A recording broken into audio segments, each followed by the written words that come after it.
Hello everyone, welcome to compulsion career point. आज हम लोग magnetic effect of current and magnetism से MCQ प्रश्न देखेंगे जो जैक बोर्ड एग्जाम के लिए वेरी वेरी इंपॉर्टेंट है। तो सेशन को शुरू से अंत तक देखिए। चलिए सेशन को स्टार्ट करते हैं। सबसे फर्स्ट नंबर में आ रहा है, सबसे first number ampere circular law is given by, माने कि एम्पियर सर्कुलर लॉ है वो कौन सा फॉर्मूला इसके लिए सेटिस्फाई हो रहा है, आपको ये बताना है। उसका मैथमेटिकली फॉर्म बताना है। एम्पियर सर्कुलर लॉ में क्या बताया गया है। आपका ऑप्शन बी सही हो जाएगा। Integration enclose b dot d l equal to mu naught into current enclose, मैंने कि आई इन सी, मैंने कि जो भी करेंट होगा इनक्लोज रहेगा। ओके, इसको याद रखिएगा, वेरी वेरी इंपॉर्टेंट है, ये बिल्कुल आएंगे 100% है। एम्पियर सर्कुलर लॉ का आपको मैथमेटिकली नोटेशन फॉर्म याद रखना है या फार्मूला भी बोल सकते हैं इसको। ओके, नेक्स्ट सेकेंड देखिए, ये भी लॉ पर ही बेस्ड है। The magnetic field at a point at a distance r from the current element is proportional to. देखिए ऐसे तो हम लोग अगर पढ़े होंगे बायो सेवर्ट लॉ तो वहाँ से आपको एकदम डायरेक्ट आपको आंसर मिल सकता है। तो इसका ऑप्शन क्या हो जाएगा, ऑप्शन डी सही हो जाएगा, 1/r² हो जाएगा। इसका एक्सप्लेनेशन समझ लेते हैं। देखिए जब बायो सेवर्ट लॉ पढ़े होंगे तो magnitude of the magnetic field क्या हो जाएगा, mu naught by 4 integration ideal sine theta by r² होता है। ये आपको फॉर्मूला होता है, या आप इसको ऐसे भी बोल सकते हैं। देखो dB इक्वल टू क्या होगा, mu naught by 4 ideal sine theta by r²। आप देख दो कि मैग्नेटिक फील्ड और क्या हुआ, यहाँ पर जो रेडियस है, जो डिस्टेंस बिटवीन जो दिया हुआ है करंट एलिमेंट और जिस पॉइंट पर हमको मैग्नेटिक फील्ड निकालना, उसका डिस्टेंस दिया हुआ r यहाँ पर। तो दोनों में हम रिलेशन देख रहे हैं कि मैग्नेटिक फील्ड जो है वो इन्वर्सली प्रोपोर्शनल है, कितना, r² का इन्वर्सली प्रोपोर्शनल है। तो हम लोग बोल सकते हैं कि जो मैग्नेटिक फील्ड जो होता है वो किसका होता है, इन्वर्सली प्रोपोर्शनल 1/r² का होता है। यहाँ पर देखिए, यहाँ पर ऑप्शन यही था, ऑप्शन डी सही हो जाएगा। और भी समझ लेते हैं, और कुछ वेक्टर फॉर्म में भी समझ लेते हैं इसको, यहाँ से भी बन सकता है। वेक्टर फॉर्म में लिखते हैं कि dB mu naught by 4 I into क्या हो जाएगा, डीएल क्रॉस प्रोडक्ट, यहाँ पर जो है, यहाँ पर क्रॉस प्रोडक्ट बाई आर का क्यू हो जाएगा। तो यहाँ से हम देख सकते हैं कि बी जो है इनवर्सली प्रोपोर्शनल टू क्या होगा, 1/r²। तो याद रखिएगा, आंसर बहुत इंपॉर्टेंट है। Next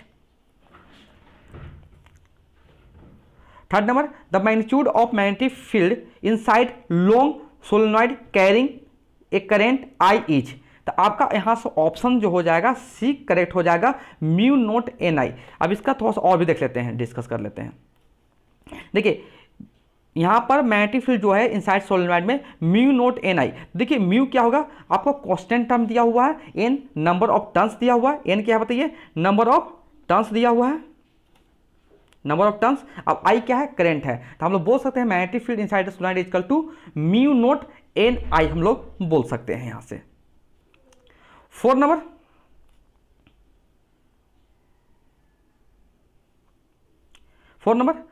the magnitude of magnetic field due to circular coil of radius R carrying current I at the centre. अब सेंटर पूछ रहा है, क्या हो जाएगा आपका आंसर, क्या हो जाएगा, देखिए ऑप्शन क्या हो जाएगा। देखिए ऑप्शन तो दिया नहीं आपको, फिल इन द ब्लैंक्स में, क्योंकि देखिए आपको जो प्रश्न पूछ जाएंगे या एमसीक्यू रहेंगे या फिल इन द ब्लैंक्स रहेंगे, या आपका हो सकता है कि जो फिल इन द ब्लैंक्स में होगा आपको ऑप्शन होगा, माने कि 2 ऑप्शन दिया रहेगा, आपको माने कि उसमें से एक चूज करना है। तो यहाँ पर क्या होगा, mu not I by 2r हो जाएगा। ओके, आप इसको याद कर लीजिएगा, mu not I by 2r। इसका देखिए और भी बोल सकते हैं, जहां जब आपको नंबर ऑफ टर्न्स एन दिया रहेगा तो उस केस में हम लोग देखते हैं कि एट द सेंटर पर कितना मैग्नेटिक फील्ड प्रोड्यूस होगा, उसको भी देख लेते हैं। यहाँ देखिए ये भी एमसीक्यू बन सकता है, इस पर तो न्यूमेरिकल भी आया हुआ है, आप इस पर प्रैक्टिस करो कि इसका न्यूमेरिकल मैं करा चुका हूँ, इस पर बेस्ट न्यूमेरिकल करा चुका हूँ। ये बहुत ही इंपॉर्टेंट है, ये फार्मूला आपको यहाँ से न्यूमेरिकल आएंगे, इससे 100% मैं श्योर हूँ कि आपको यहाँ से न्यूमेरिकल इस फार्मूला से पूछे जाएंगे। और आपको जल्दी से जल्दी आपको लाइट का न्यूमेरिकल मिल जाएगा। लाइट के जितने भी न्यूमेरिकल आपको मॉडल पेपर में पूछे गए हैं या जिस प्रकार का आने के चांसेस हैं, मैं सारे आपको लाइट का न्यूमेरिकल जल्दी से जल्दी प्रोवाइड कर रहा हूँ। अभी थोड़ा एमसीक्यू बचा हुआ है, 1-2 पार्ट का लाइट का इसका बचा हुआ है, तो इसको मैं कंप्लीट कराता हूँ। और डुअल नेचर का थ्योरी बचा हुआ है, जो कि थ्योरी उससे भी इंपॉर्टेंट है, और उसमें भी डेरिवेशन है, 1-2 डेरिवेशन है, बाकी थ्योरी है।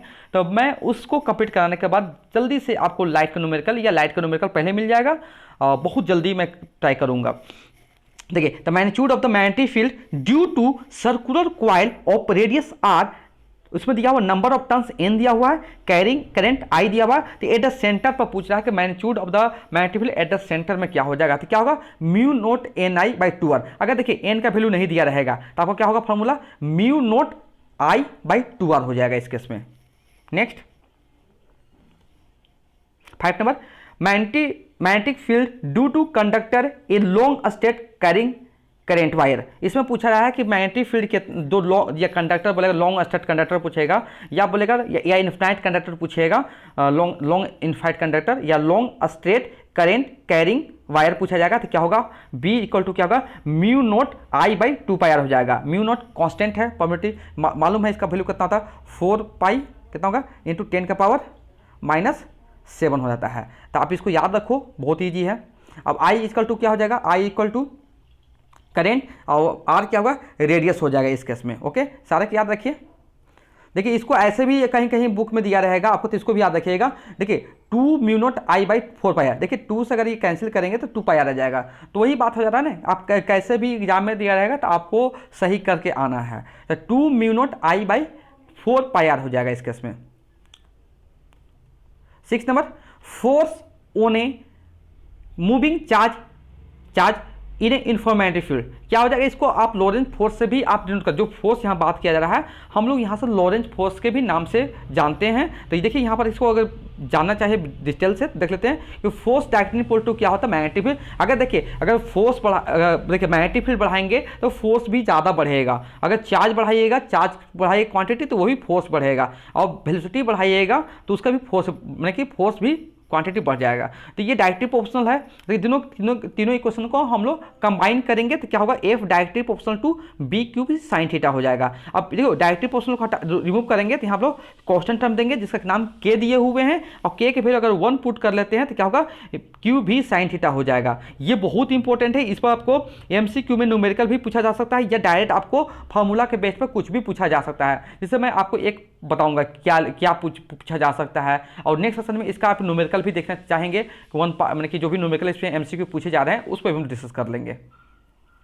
देखिए 7 नंबर देखिए, mention the SI unit of magnetic field, या ऐसे पूछा जा सकता है the SI unit of intensity of magnetic field is, क्या हो जाएगा दोनों का आंसर क्या हो जाएगा टेस्ला हो जाएगा। टेस्ला का सिंबल T लिखा हुआ रहेगा आपको। 8 नंबर बहुत इंपॉर्टेंट है, ये हम लोग साइक्लोट्रॉन, जल्दी से आपको साइक्लोट्रॉन का जो भी डिटेल नॉलेज है या डेरिवेशन है उसका जो भी मैथमेटिकल नोटेशन है या प्रिंसिपल वर्किंग कंस्ट्रक्शन सारे बहुत जल्दी आपको प्रोवाइड किया जाएगा। आपको पूरा का पूरा डेरिवेशन जितने भी इंपॉर्टेंट डेरिवेशन है सारे करा दिए जाएंगे, न्यूमेरिकल भी करा दिए जाएंगे, और थ्योरी मैं कराने की कोशिश कर रहा हूँ बहुत जल्दी। बहुत थ्योरी कंप्लीट हो चुका है, आप जाके देख सकते हो। When a charge particles move in perpendicular to magnetic field, तो कैसा पाथ फॉर्म करेगा सर्कुलर पाथ फॉर्म कर जाएगा। अब जब मैग्नेटिक फील्ड पढ़ाएंगे, जब साइक्लोट्रॉन के बारे में बताएंगे तो वहां पर ये केस यहाँ पर आएगा, ये कि जब भी कोई भी चार्ज पार्टिकल को जब हम लोग मैग्नेटिक फील्ड के परपेंडिकुलर पास करते हैं तो क्या हो जाएगा जो पाथ फॉर्म करेगा, जो पाथ फॉर्म का सर्कुलर फॉर्म पाथ करता है वहां पर। ओके, नेक्स्ट 9 नंबर,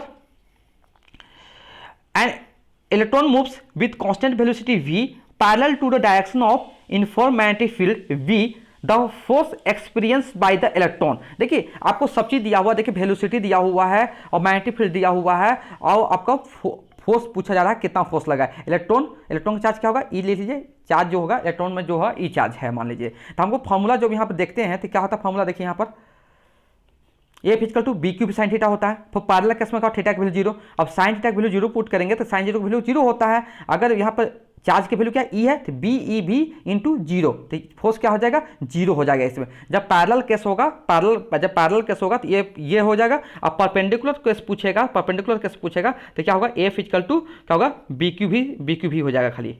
ओके, जब आपका परपेंडिकुलर होगा तो BeV होगा कि साइन थीटा के साइन 90 की वैल्यू 1 होता है, इसलिए BeV होगा। अब पैरेलल केस में क्या होगा 0 डिग्री होगा, पैरेलल केस में 0 डिग्री होगा। तो यहाँ जो ऑप्शन दिया हुआ था ऑप्शन क्या हो जाएगा, ऑप्शन डी सही हो जाएगा। And electron moves with a constant velocity b parallel to the direction of uniform magnetic field b, the force experienced by the electron is क्या हो जाएगा 0 हो जाएगा। नेक्स्ट लास्ट देख लेते हैं आज का, बहुत इंपॉर्टेंट है भी। If number of turns in the coil is increase the magnetic field will be, जब बोला कि जब coils number of turns coil को बढ़ा दीजिएगा तो आपको क्या करें, जैसे कॉइल कैसे बढ़ा दीजिए, देखिए नंबर ऑफ टर्न्स कॉइल क्या बढ़ा, इंक्रीज कर दिए, क्लियर, तो मैग्नेटिक फील्ड क्या हो जाएगा, इसका इंक्रीज हो जाएगा। आप यहाँ पर देख सकते हो एक्सप्लेनेशन में, देखो magnetic field equal to mu naught n I by 2r, ये कहाँ होता है, आपको सेंटर पर किया जाता है। तो देख रहे हो कि बी और एन में क्या है, डायरेक्टली प्रोपोर्शनल है, कैसा बताओ, डायरेक्टली प्रोपोर्शनल है। अगर नंबर ऑफ कॉइल्स इंक्रीज करेंगे तो मैग्नेटिक फील्ड ऑटोमेटिक इंक्रीज कर जाएगा। और देखिए यहाँ पर, अब देखिए सोलनॉइड केस में देखिए इनसाइड सोलनॉइड, तो B equal to mu naught n I होता है। तो यहाँ भी देख रहे हैं कि मैग्नेटिक फील्ड जो है, यहाँ नंबर ऑफ टर्न्स जो है कॉइल में आपको भी डायरेक्टली प्रोपोर्शनल है। तो यहाँ पे क्या होगा, अगर नंबर ऑफ कॉइल्स बढ़ाएंगे तो मैग्नेटिक फील्ड आपको इंक्रीज कर जाएगा। यहाँ पे बोल सकते हैं कि नंबर ऑफ कॉइल्स अगर इंक्रीज करेगा तो मैग्नेटिक फील्ड भी इंक्रीज कर जाएगा। अगर देखिए अगर number of turns in coil decrease करेंगे तो मैग्नेटिक फील्ड भी क्या होगा, डिक्रीज करेगा। बी जो होता है मैग्नेटिक फील्ड होता है, क्या होता है, मैग्नेटिक फील्ड होता है। आपको देखिए ये पूरा 10 के 10 बहुत ज़्यादा इंपॉर्टेंट है, इसलिए मैं करा दिया। और आपको जल्दी से ही इसका मैंने पार्ट 2 मिलेगा, उसमें भी हम लोग और भी इंपॉर्टेंट देखेंगे। उसमें न्यूमेरिकल रहेंगे, कुछ और थ्योरी रहेंगे, साइक्लोट्रॉन पर पेस्ट रहेंगे, और लॉरेंज फोर्स का न्यूमेरिकल भी रहेंगे जो MCQ में मॉडल पर पूछा गया है। और भी कुछ एक्स्ट्रा देखते हैं कि क्या क्या एग्जाम में बनने के चांसेस है, सारे आपको MCQ करा दिया गया। Thank you so much for watching my video.